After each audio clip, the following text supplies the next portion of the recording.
diciendo que de ninguna manera iban a aprobar, iban a permitir que mandaran a los empleados de las diferentes empresas a sus casas sin goce de haber, porque hay que remunerarlos de todas maneras. Por último, buscar una figura en la que empleador y empleados se pongan de acuerdo a través del trabajo remoto, por ejemplo, y puedan obtener el 40-50% de sus saberes normales, dada la coyuntura. Pero luego está la carta de Confiep que aparece la semana pasada, donde plantean esta figura de la suspensión perfecta, y ustedes ahora avalan justamente esta salida. Entonces, la actitud que han asumido muchos integrantes de diferentes sindicatos es que el gobierno terminó cediendo a las presiones de Confiep. ¿Qué le diría a usted? No, yo descarto de hecho esa imputación. Hemos dicho en el curso de las intervenciones de los distintos ministros, en primer lugar, que nosotros evaluamos permanentemente el desarrollo de la cuarentena y el impacto en la salud de las personas y en el empleo. La primera respuesta de nuestro gobierno, completamente protectora y protectiva de los trabajadores, fue licencia con goce de haber, Juliana. Esa es una posibilidad que se quedó establecida en un decreto de urgencia. ¿Para qué? Para preservar los ingresos de los trabajadores, aún cuando en las actividades en las que venían trabajando no era posible prestar el servicio. Pero ha transcurrido 30 días y al cabo de estos 30 días, en los últimos 10 días, y lo he dicho también antes de que llegase la comunicación de Confiep, en el Consejo de Ministros hemos estado evaluando permanentemente cómo respondemos a esas dificultades por las que están atravesando las más pequeñas, las actividades que están suspendidas. ¿Cuál es la opción que le damos a los trabajadores que justamente están impedidos de trabajar y cuyos empleadores dicen que ya no les pueden pagar más? Que se vayan, que se culminen sus contratos de trabajo, que las empresas los expulsen del mercado de trabajo. No, la suspensión perfecta de labores es justamente una vía intermedia que permite mantener vivo el vínculo laboral, y en el caso de los más vulnerables, que son los trabajadores de la microempresa, el Estado se compromete, pone recursos a través de esta prestación económica de emergencia para que esa suspensión perfecta no los prive de ingresos mínimos, pero ingresos al fin y al cabo para encarar esta situación complicada. Y no es solo eso, el gasto de bolsillo que podrían perjudicar a los trabajadores que van a la suspensión perfecta para atender el cuidado de su salud, también lo preserva el Estado con el pago directamente a la Seguridad Social, para que no solo el trabajador que se encuentre en suspensión perfecta, sino también el conjunto de su familia, los denominados derechohabientes, puedan mantener esta atención en la Seguridad Social, justamente reconociendo su situación de vulnerabilidad, y es una apuesta de nuestro gobierno para proteger a los trabajadores. No vamos a escatimar esfuerzos, Juliana, para que sea así, y emplazo en esta ocasión también al sector empresarial. Esa comunicación que recibimos de parte de la Confiep con todos esos planteamientos, en realidad lo que demostraban era una salida rápida, una salida a las dificultades económicas que estaban atravesando las empresas. Pero ¿y dónde quedan los trabajadores? En ese sentido, ¿cuál es la solidaridad que tiene que tejerse y construirse en nuestro país para salir juntos de esta situación? El lado humano de las medidas del gobierno está claramente establecido en todas las disposiciones, en el pago del bono para los hogares que tienen trabajadores independientes, en el subsidio del 35% de la planilla para quienes ganan hasta 1.500 soles. Todas esas medidas buscan preservar los empleos. Claro. El Fondo Crecer, que se está potenciando, orientado a las microempresas, también tiene ese propósito. Por eso la suspensión perfecta, quiero ser enfática, tiene que ser una medida residual, excepcional. No tiene por qué ser la primera opción que los empleadores utilicen para enfrentar una situación.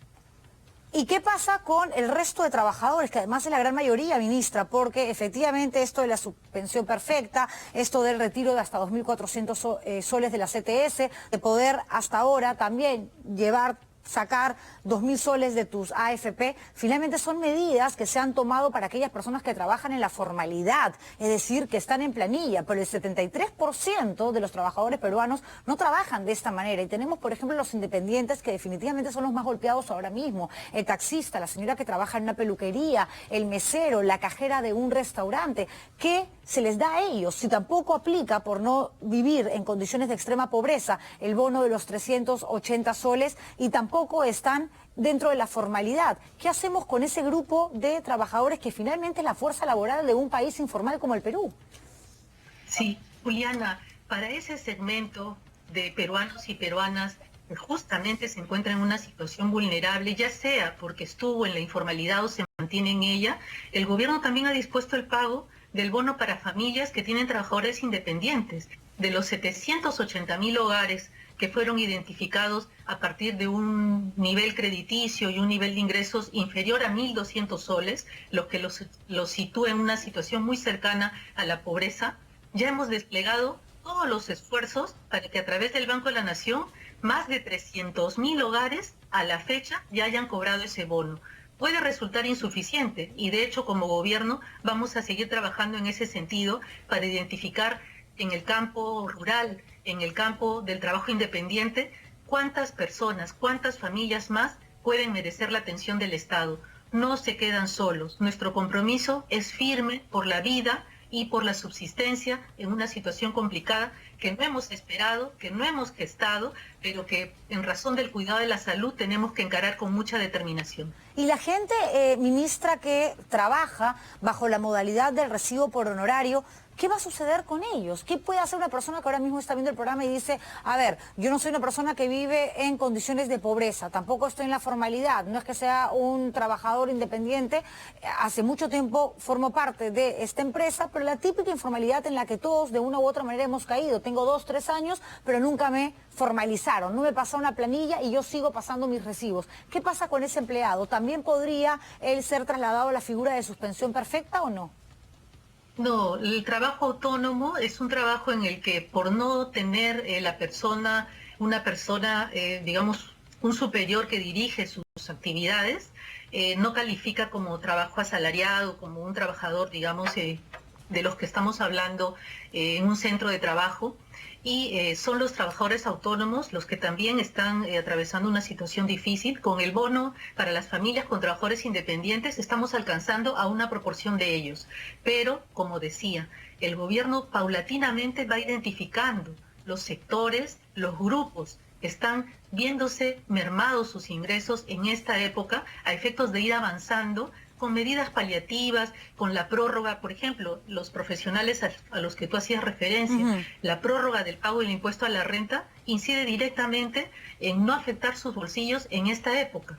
Sabes que se han diferido hasta junio varias de las obligaciones tributarias, la posibilidad incluso de desarrollar emprendimientos y constituir microempresas y acogerse a estos fondos, el Fondo Crecer y el otro fondo potenciado de más de 300 millones, tiene una oportunidad también para el emprendimiento, pero paulatinamente sabemos que la situación más crítica está afectando a quienes menos recursos tienen, a los que nosotros consideramos los más vulnerables, pero paulatinamente las medidas se van enfocando y van ampliando su campo de acción para cubrir el mayor número de hogares que se puedan estar viendo perjudicados y vamos a seguir haciéndolo. El presidente lo ha dicho con mucha claridad, la aprobación del Plan Reactiva Perú también tiene ese propósito, mantener la cadena de pagos. Esos profesionales que eran proveedores de microempresas, de pequeñas empresas, de medianas empresas, estas empresas con el Plan Reactiva Perú van a poder honrar los compromisos que han asumido con estos profesionales. Entonces, ese es el objetivo. Entonces la empresa que accede al Plan Reactiva Perú y que recibe esta inyección de dinero por parte del gobierno, que tiene como prioridad, entendemos, hacerse cargo de la planilla, de las remuneraciones de sus trabajos, de ninguna manera luego puede llenar esta solicitud y decir, aquí estoy yo, señora ministra de Trabajo, por favor, quiero poder acceder a la figura de suspensión perfecta. ¿Se entiende que esas empresas no o sí pueden?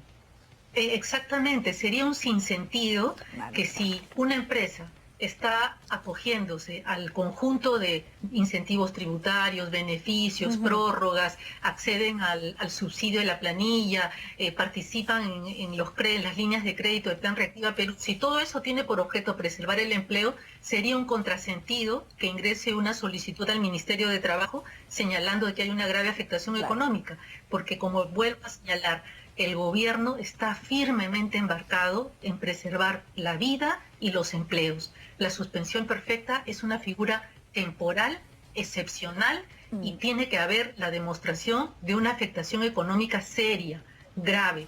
En el caso de que las empresas no se encuentren en esta situación, esa suspensión perfecta no será aceptada. Ok, ¿y qué pasa, por ejemplo, si yo tengo una empresa, ministra, y digo, perfecto, yo quiero que se pueda aplicar esta figura, pero solamente en esta área, porque además se está trabajando de manera remota o no, pero yo quiero dejar el área administrativa trabajando, pero a los operadores sin mandarlos a la suspensión perfecta, a este grupo sí se puede, o simplemente una vez que tú llenas el formulario y declaras que estás en una situación económica donde te resulta imposible hacerte cargo justamente de los sueldos de tus trabajadores, te lo permite el Ministerio de Trabajo y te dice perfecto, suspensión perfecta para todos. O se puede hacer una especie de división, este grupo sí, este grupo no.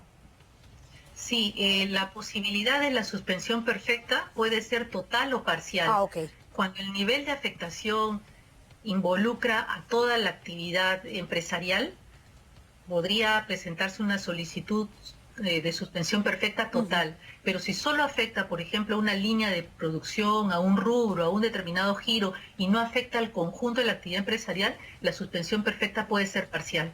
Ok, y para grandes empresas, pequeñas empresas, MIPES, para todas, cualquiera tiene la posibilidad de llenar el formulario y acceder a esta figura ya aprobada por ustedes, por el Ejecutivo.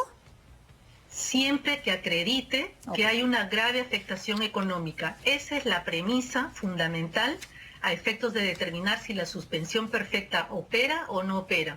La segunda condición es que el trabajo remoto no pueda ser realizado. En primer lugar, si hay grave afectación económica. Si esta afectación económica pone en riesgo la viabilidad de la empresa, ese es un valor, ese es un criterio, que será merituado por la autoridad de trabajo, verificado por la inspección de trabajo, a efectos de pronunciarse si procede o no procede. Una pregunta que me han hecho llegar muchas personas a través de las redes sociales, ministra, tiene que ver con el famoso retiro de un porcentaje del Fondo Privado de Pensiones, AFP. El gobierno ha dispuesto que el retiro es de 2.000 soles en una sola armada y ya la gente está accediendo, llenando, ¿no?, en su plataforma con sus datos y demás. Pero hay un proyecto multipartidario que fue aprobado con más de 100 votos en el Congreso de la República, que ya llegó al Ejecutivo y que entiendo, según la norma, que el presidente de la República tiene hasta fin de este mes, hasta el 30, para observarla o simplemente plasmar su rúbrica y dar este asunto por un tema cerrado. Lo más seguro es que lo observe porque allí sí el Congreso y el Gobierno no se terminan de poner de acuerdo. ¿Cuál es la postura hoy, a mitad de mes, casi quincena, del Gobierno con respecto a esto? Que lo observen o no, al final va a seguir debatiendo el Legislativo y lo más seguro es que lo terminen aprobando ellos. Sí, allí tenemos que tener en cuenta el aspecto de la urgencia de la toma de decisiones. Tanto la primera medida como esta, que está contemplada en el decreto de urgencia 038, que permite tomar parte del fondo del Fondo Privado de Pensiones de cada trabajador, responde a una necesidad urgente de dotar de liquidez, de dotar de ingresos a nuestros trabajadores, no solo a los que pudiesen verse afectados con la suspensión perfecta. Se ha abierto la posibilidad de que incluso al no haber aportado esos 6 meses que eran una condición para recibir, para poder retirar parte del fondo aprobado en la medida anterior, ahora se abre esa posibilidad. Ya no se exige que no hayan aportes durante los 6 últimos meses, y ese sentido de urgencia es el que está acompañando a muchas de nuestras decisiones. Perfecto. La evaluación final la haremos en Consejo de Ministros con relación a la autógrafa.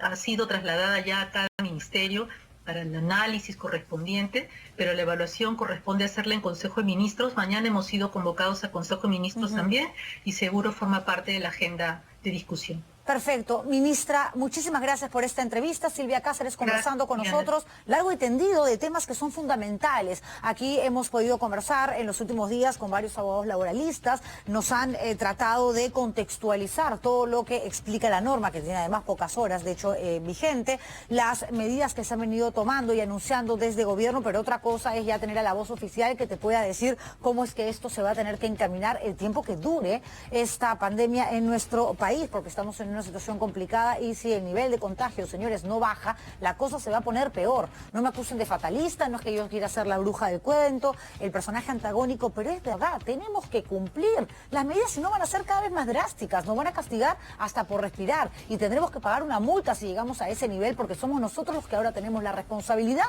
por favor, de dejar de trasladar, de propagar el virus. El virus no avanza solito, avanza...